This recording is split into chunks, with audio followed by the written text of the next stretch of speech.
പയ്യന്നൂർ കാനായി റോഡിലെ ദേശീയപാതയുടെ അടിപ്പാത വെള്ളത്തിൽ മുങ്ങി. കോറോം റോഡിലെ അടിപ്പാതയിലും വെള്ളം കെട്ടിനിൽക്കുകയാണ്. ദേശീയപാതയിലെ അടിപ്പാതകൾ തീർത്തും അശാസ്ത്രീയമായാണ് നിർമ്മിച്ചതെന്ന ആക്ഷേപം ശരിവയ്ക്കുകയാണ് ഈ ദൃശ്യങ്ങൾ.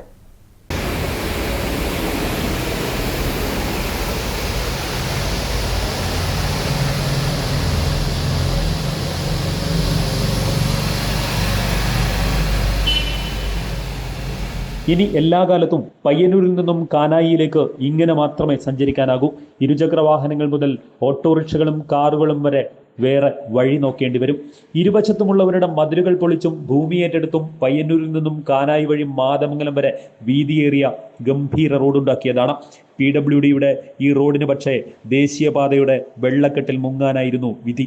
ദേശീയപാതയുടെ അണ്ടർപാസ് നിർമ്മാണത്തിലെ അശാസ്ത്രീയതയെക്കുറിച്ച് നിർമ്മാണ ഘട്ടത്തിൽ തദ്ദേശ സ്വയംഭരണ സ്ഥാപനങ്ങളോ പ്രമുഖ കക്ഷി രാഷ്ട്രീയ സംഘടനകളോ പോലും ഒരക്ഷരം മിണ്ടിയില്ല.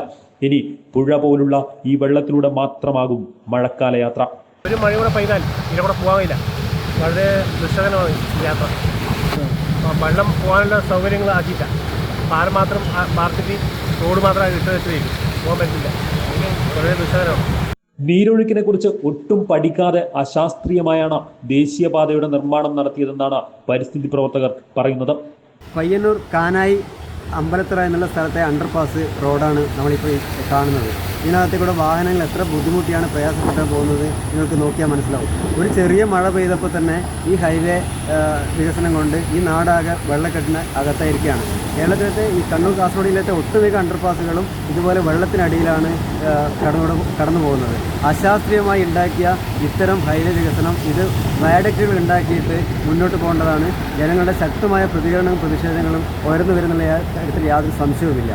അടിപ്പാതകൾക്കടിയിൽ ഉയരം കൂട്ടുക പോലും ഇനി സാധ്യമല്ല.